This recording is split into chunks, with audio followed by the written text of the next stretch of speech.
To every pregnant woman out there, I feel your pain and I'm praying for you. Everything will be fine because this journey is not for the weak. Okay, God will see us through. I wish every pregnant woman a safe delivery and a healthy baby. And the shortness of breath is crazy. So if this video keeps cutting, know that your girl is trying. 33 weeks. It's not easy. So bear with me. But yeah, hi guys and welcome back to the channel. Today's video is pregnancy updates video. I've been vlogging and vlogging and vlogging, but today I'm 33 weeks and I want to bring you up to speed how the journey has been so far for me.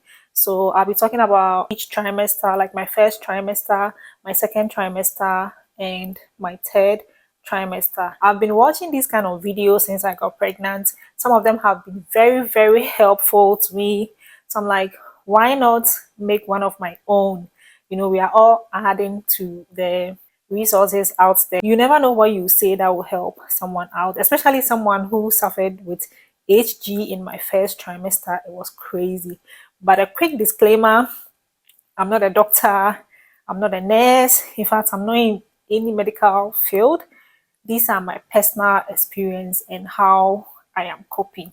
So if this sounds like something you're interested in, grab a glass of juice and let's get right into the video. In my previous video, I spoke about how I struggle with HG in my first trimester. Yes, HG. I'm not trying to pronounce the full name because it has showed me enough pepper. Okay, it has. So let's just leave it at HG. As soon as I realized that I was pregnant, my husband and I, we picked up some books that will help us navigate through what we didn't know. And then you'll be surprised to learn that there's a lot about pregnancy that we don't know. I don't know why some of these things are not taught in schools, because these are things that you actually go through in life. In schools, we are taught things that right now, when you think about it, I don't know what you're doing with some of the things that you were taught, but the actual things that I feel like should be taught are not really taught. Some of the resources that have been very helpful so far in terms of the books is Pregnancy for Dummies, Every Woman is a very old book. I remember I used to see my auntie reading it when she was pregnant. Little did I know I'll also be reading it today. And there's this one too. This one is We Are Pregnant, the First Time Dad's Handbook. This one actually is for my husband. It was supposed to help him feel what I feel in terms of like where I am mentally and physically. And so far, it's been doing really good because sometimes he even tells me what I'm going through when I don't have the right words to describe how I feel. And then I also started reading it. Like, it's so good. I don't think it's only for the dads. The moms can read it as well. Yeah. So for the first trimester, I was very disconnected from the fact that I was pregnant. All I know is I was so sick.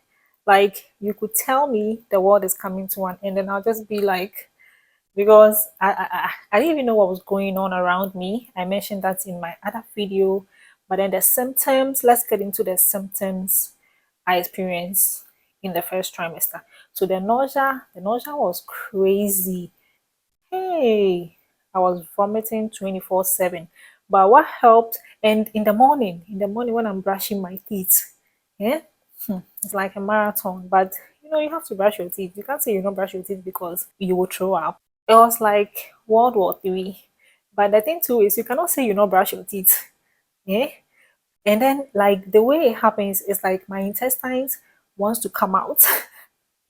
I tried everything. I saw online that when you wake up, try to get something into your stomach. If you have crackers or just something salty, you have to get that into your stomach before you try to brush your teeth. But for some reason, I did that for a couple of times and I didn't want to do it anymore. So that was crazy. Another thing too is I was salivating. I was salivating so bad, I can't even complete a sentence. I had a container like this that I was spitting inside, but that one kind was making me throw up even more because as soon as I open it, it's like my body within me some way.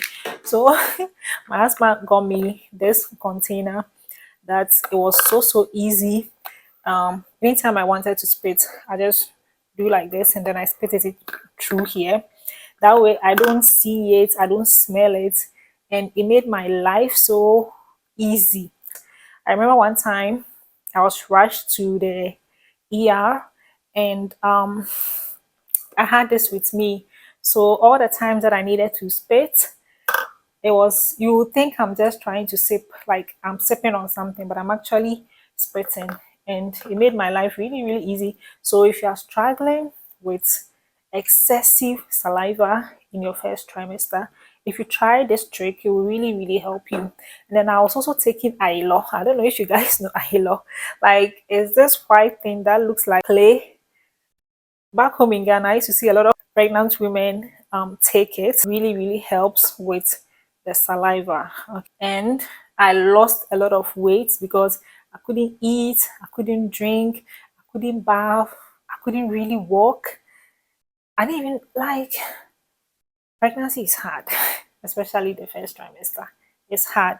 Not to scare you because everybody's journey is different, but I lost 10 kg. Imagine me, I'm not big. I'm not really very petite. Like, I'm like 60 kg on a normal day, but I got to 50, almost 49 point something. I'm like, what? Am I trying to disappear? Huh?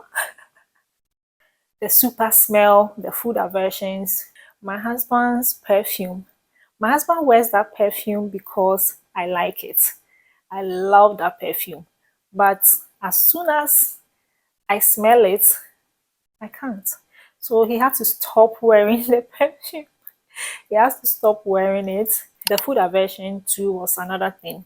I couldn't eat a lot of things. Salmon. I love salmon. Come on. But I cannot eat it. I cannot eat anything. The little that I can eat, the food has to be spicy. Like, it has to be so, so, so spicy. And the weird thing is that I'm not someone who eats spicy food on a regular day. But here I am eating spicy foods like my life depended on it. Of course, my life depended on it. And I couldn't drink water. If I had to drink water, the water has to be chilled, like icy chilled. And I'm somebody too who does not drink chilled water. So the irony of it all. The funny part of it all is before I got pregnant, I always said that, oh, for me, when I get pregnant, I'm a gym girly. I go to the gym, so I'll be so active and all. So when I found out that I was pregnant, I was like, okay, I'll go to the gym 2 times a week instead of the normal 4 times that I usually go. And I said when I go, I'll just walk on the treadmill. In fact, I had exercises that I felt I would do, like I could do when I got pregnant. I beg, pregnancy humbled me. Me that I can't walk. What will I be doing at the gym? And I was losing weight naturally, so I didn't even need the gym. So it's it's not a small distance. Oh, and I was constipated. Like, the constipation is on another level. There was a time my OB told me to go off my vitamin because it was contributing to me being constipated. This is the vitamins that I'm taking. I'm also in a group, and I've seen that a lot of the women have mentioned this. Oh, and then there's this app that was really helpful, Baby Center. So if you are pregnant, you might want to download the Baby Center app. It will give you daily insights on what to expect as you try to navigate through pregnancy.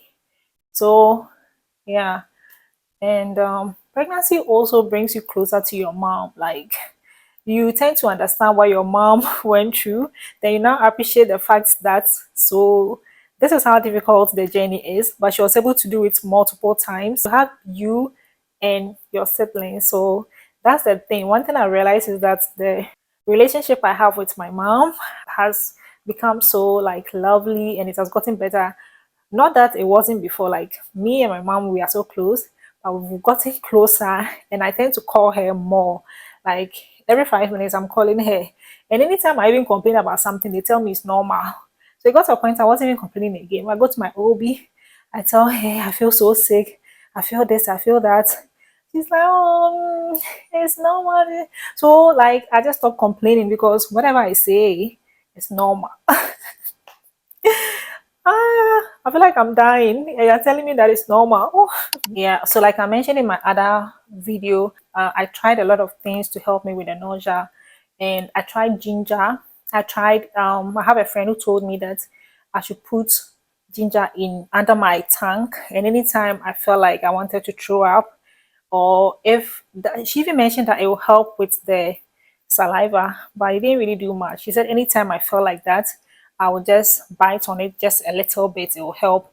It didn't help me.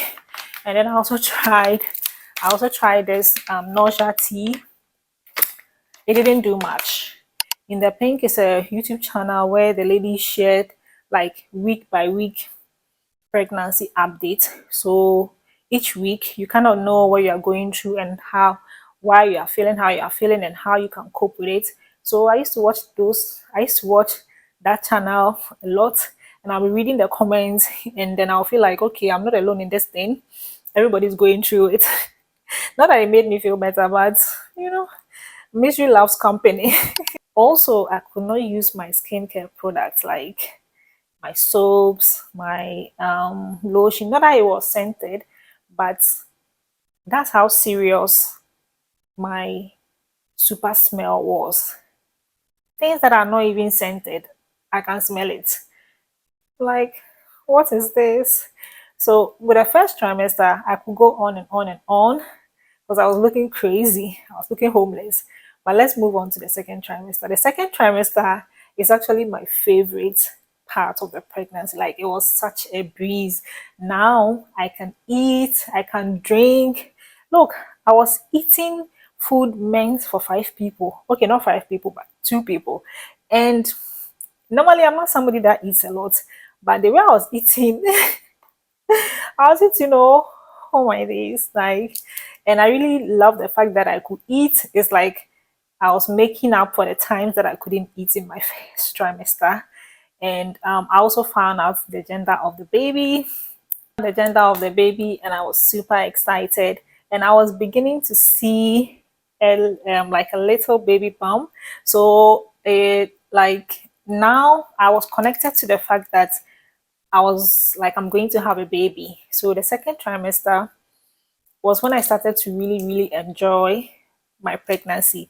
I remember when I went for my appointment, my OB was like, oh my God, you look like a different person. So, like, the difference between how I looked in my first trimester and how I looked in my second trimester was like night and day.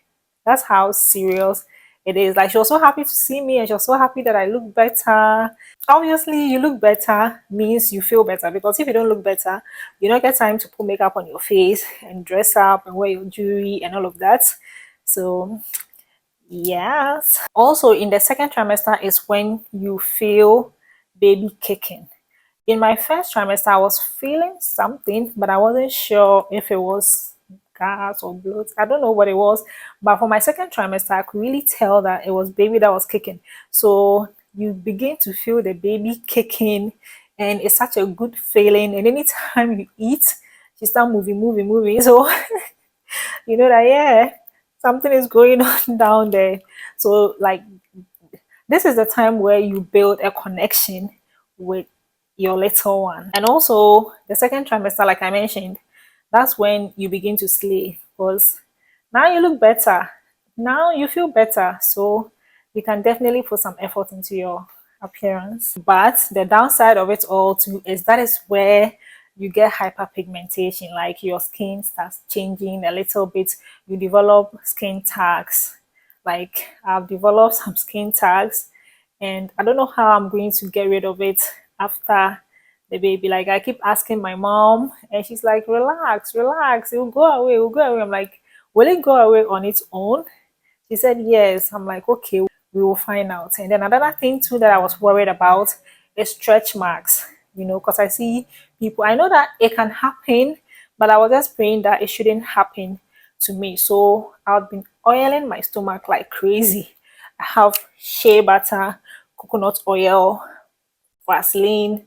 What else? Like, I have a bunch of oils that I'm just using on my tummy. Like, sometimes after a shower, I can smell my tummy. My tummy will be shining. And my husband is like, "Eh." your tummy shining. Oh yeah, it's been like I don't joke. I don't joke with my butters. Like I make sure I butter up. And currently at 33 weeks, I haven't seen any stretch marks, thank God. So I pray it continues like that. So if you're pregnant and you want to avoid stretch marks, I hope I'm not talking too soon. I'm manifesting it, I'm speaking it into existence. It will not happen. But if you're pregnant, you can be using shea butter or coconut oil on your tummy or a mixture of that, and your skin will look so good because my tummy, the skin of my tummy, like my tummy looks so good. Last time when I went for my appointment, my OB was like, "Oh, my skin looks really nice," and all I do is butter up, like morning and evening. Anytime I take a shower, I butter up. And also in the second trimester, I just have to create an office in the washroom because I am always there. Huh? You'll be peeing a lot. You'll be peeing a lot because there's pressure on your bladder. Yeah. So as the baby grows bigger, you'll be visiting the washroom frequently. And if you don't take time, you're going to pee on yourself. If you delay a little bit, just know that you're peeing on yourself. That's a bit TMI, but once you click on this video, I have to give you the real tea. We are not sugarcoating, we are not hiding anything, and we are not gatekeeping as well. So to summarize my second trimester, I'll say that now I am showing this pregnancy who's boss, because the first trimester, pregnancy was the boss, but this second trimester, I am the boss. Let's move on to the third trimester. For the third trimester, hey, I'm constantly tired. I wake up, I've not done anything, I just eat breakfast. I'm tired, I'm going back to bed. And I feel like my tummy is heavy. Like I really feel like I am carrying something, you know. So and then I have my legs. I think it's called restless leg syndrome. In fact, look, they have a name for everything. Hey, some of the things I'm trying to explain it. Baby center app is what it's called. So I'm like, hey, they even have a name for it. Like I constantly have to like let my husband massage my legs because I cannot explain, but then my legs just feel like I have no legs. Like it's just a weird feeling. And when I sit for so long, it's I think when I sit for so long, that is when it happens. I have to get up and walk around and the peeing, the constant peeing. Oh, you can't sleep. I can't sleep well at night. Sometimes I wake up 4 or 5 times in one night to go pee. So how do I sleep? Also, you can't eat as much because already it's like you are carrying load. So you cannot add additional load to it. So you have to eat food in smaller portions. So I eat like bits by bits by bit, and it makes me feel like I'm constantly eating. But yeah, now is not the time to worry about my weight or anything like that. Oh, I forgot to mention from the first trimester to the second trimester, you'll be seeing your OB once every month. But once it's your third trimester, you'll be seeing your OB every 2 weeks. So now I see my OB every 2 weeks. I actually have to go for my 32nd week scan tomorrow. I couldn't get appointment, but I finally managed to get an appointment. So yeah, I'll be going for that. And what else was I going to say? Forgive me, okay? The brain fog is serious when you're pregnant. Like you forget things. You just forget things. I plan to say something, then I forget what I was trying to say. Oh, and my glucose test came in. I think I did that in my second trimester. I should have mentioned that there, but I forgot here. So we're checking for gestational diabetes. Yeah, if I'm wrong, I'll put the right thing on the screen somewhere for you. Yeah, and I also had my maternity shoot at 31 weeks. Was it 31 weeks? Yeah, 31 weeks. And it looks so cute. Actually, I wanted to go to a studio to have it done there. But when I checked online, the prices are crazy for just pictures when I have an iPhone and I can go online and watch videos on how to edit. So I'm like, this world, you have to pick your battles. I rather have a DIY maternity shoot. So I went on Pinterest, I saw some inspo, and I try to recreate that with my husband. So that one also came out well. I don't know when the footage will be out, but I try to share it with you guys. And the shortness of breath is crazy. Today I'm really trying. I'm really trying. Your third trimester, the shortness of breath is mad. Yeah, I haven't even showed you my baby bump. Let me show you what we are working with at 33 weeks pregnant. Yes. The shakes and the baby kicking keeps getting stronger and stronger because now she's bigger. Now, when she kicks, it's like turbulence. No, she can kick and my stomach will shake. I'm like, hey, this baby's about to push me down. Yeah, and the insomnia in the second trimester, in the third trimester, is wild. Last night, I hardly got any sleep. I started falling asleep. I think that was like four something. So yeah, there's that one too. Brings me. I think I should wrap the video up. I don't know if I left anything out, but frankly, this is the best that I can do right now. And yeah. Oh, and if you're pregnant, you're supposed to be sleeping on your side. You cannot sleep on your back, preferably on your left side. So I've been sleeping on my left side. When I get tired, I move to my right side. But I've been having some hip pain because I sleep so much on my side. But yeah, I can't wait till I can sleep on my back or on my stomach. So that one too is another struggle. I miss sleeping on my back so much because I'm more of a back sleeper and a tummy sleeper. But then you have to adapt. Sometimes when I wake up in the middle of the night and I'm mistakenly sleeping on my back, I feel so scared. I'm like, oh my God, I hope I'm not hurting baby. Then I quickly move to my right or my left side. So that's something that I'm really paying attention to. Yeah, that brings me to the end of the video. I hope I didn't leave anything out. If you enjoyed this video or if you found this video helpful, do well to like, comment, and subscribe. And I will see you in my next one. Bye.